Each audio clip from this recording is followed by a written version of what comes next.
In this video, I will be demonstrating some of the basics about Edublogs, which allows you to create teacher and student blogs that are safe and easy to use.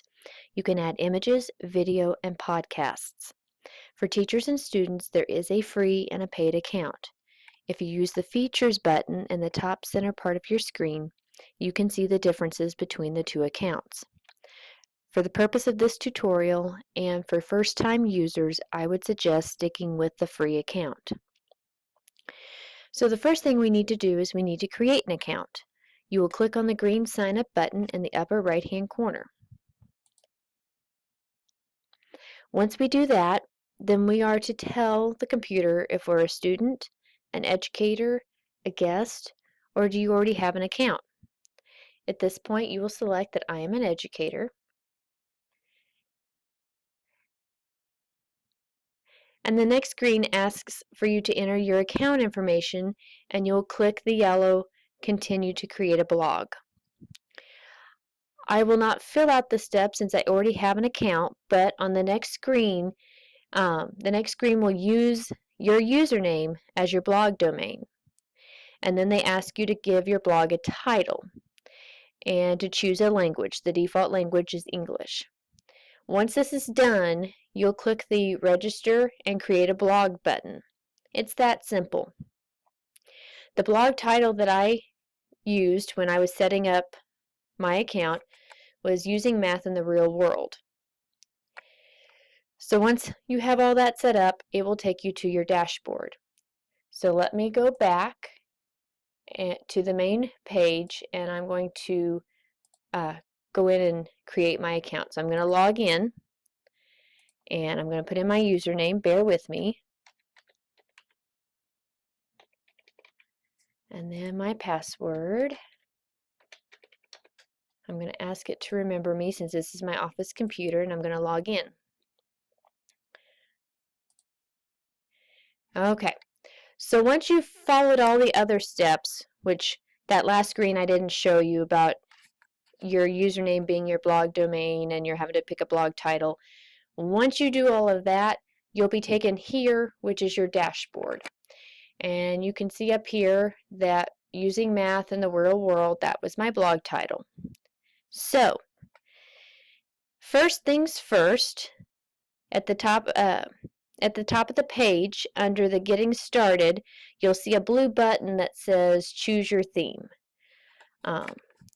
And here's where you can kind of choose the theme or customize the look of your blog.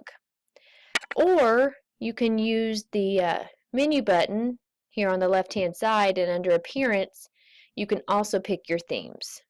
You can pick your themes from here or choose your theme up here. And when you click on Choose Your Theme, it's thinking. You've got, right now it's defaulted to all, but then you can go through the different subjects. You can even type over here, and when I did this earlier, I typed in math. Of course, there were no math blogs, so what I did was I clicked on the word class, and I was just looking through these. And if you find something you like, you can preview. Some of them are only for the paid accounts, and some of them you can customize once you pick one. So this is the blog that I chose earlier. So I will close out of that. And after you've picked your theme, you need to kind of start working on adding posts and pages to your blog. And you can do that by hovering over posts and adding a new post, or hovering over page and adding a new page. So we're going to go to posts.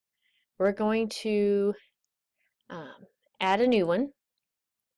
We're going to add a new post to our page, and we're going to give it a title. Excuse me. And on my title, I'm going to call it Carpenter, because I am working on a blog to go with math and careers in the real world. So my title is going to be Carpenter. And down here, you can add media if you want to. You've got the links where you can insert links. You've got your alignment buttons, you've got quotation marks, you've got your bold and italicized, you got the strike through. So first thing first is I'm going to add media, and it takes you to your media library. And you can see I already added a Carpenter image earlier, but you can click upload files and then hit select files, and it'll take you to your personal computer where you can add a file into. But I had already added this file, and you can look it through your images, and you've got your URL. So I'm going to click that I want to add that image. The title is Carpenter. I can give it a caption. I can give it alt text for your students that use screen readers, and I can give it a description, and then I insert into post. And there is my image. And then below the image, I'll go through and write the body of my post. That, for this week, we're going to look at what type of math a carpenter would use, how he would use it, give examples, and that would be my post for this week. How does a carpenter use math in the real world? Once you have your, the body post,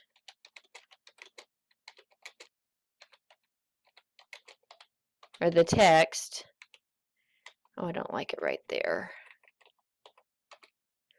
then you're ready to publish. You can always save it as a draft and come back to it later. You can preview it to see what it would look like, but if you're good to go, we'll publish it. So we've added a post now to our blog. And like I said, you can add pages the same way. Go and add a new page or add a new post. Now, let's say you noticed a typo. You needed to go and edit. So if you go to all posts, you'll have a list of all of your posts, or if you do the same thing with all pages, you'll have a list. And if you go underneath, you can edit, you can delete it, view it. So that would be how you would edit your posts. Now, you can see there's all sorts of other information on the left-hand side in the menu. A couple of things I want to touch on. One would be widgets, and that would be under your appearance. You would go down to widgets. If you wanted to add one of these to your page, there's an author, there's a calendar, custom menu, pages, Flickr. So you would just drag and drop wherever you wanted these. I could put categories here, and I could title it. I could take Flickr and put it here. And so you can move your widgets, drag and drop them where you need them to go. And also down here, let's say as your blog is evolving, you've gotten stuff or there's some information along with some of your widgets. You can then put them down here under you can drag them to inactive widgets, meaning they're not actively seen on your page, but you don't lose the content with them. Now, one last thing I wanted to talk about, and let me go back and click on the dashboard. Is it under Reader? Oh, there's comments. Now, I don't have any comments on my page. I clicked on the comments button and no one has commented on my blog at all.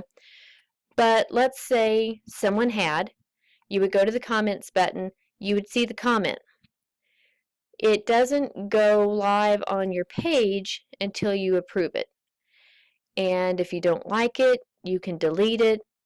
There's an option to edit your comment. So I just wanted to touch briefly on the comments page. Now, one other thing I wanted to tell you about, and let me go ahead and show you what right now my page looks like. Using math in the real world, and there's Carpenter, the image, and then this would be what I would put. And so over here, you see categories, recent posts, categories. This would be where all your widgets would go that as you're adding widgets. And then your posts would be here. Now let me go back one page. One thing else I wanted to touch on, over this past summer, I've done some various other tutorials, and one in particular was Powtoon, making a video cartoon of sorts. Now, on any of those items that you create, you would take the embed code and then you can add that to your post or to your page. So let me go to my posts and let me edit my Carpenter post. Now, I don't have it on me. I don't have one of the Powtoons here ready to go, but if you click this text button, it turns this into your HTML text. So if you created a video with Powtoon, or you've got a slide share, or you've used any of those other tools, get the embed code, you'll put it here, and then you'll just go back to visual, and it will actually embed some of the videos and items we've created with some of these other tools. Now, this was just kind of a quick overview of Edublogs. As you can see, there's many other tools on the left-hand side of the page to cover, but I just wanted to walk you through in naming your blog, creating a page, creating a post, being able to add some video, add some images, whether it's adding the image from your computer or using the HTML embed code from another video that you created in another tool. So this is just a few basics to get you started. Now, with Edublog, you can have the students create their own blog based on reflections on reading or events they go to. Possibilities are endless. You could even create a class blog where you and all these students have access, and then you could always post reminders and supplemental materials on your class blog. But if you're ever interested in creating this for your course, just send an email to otconline@otc.edu, and we would be glad to help you. Again, I hope this is a tool that you might use with your students in the future, and you found this video worth your time. Thank you.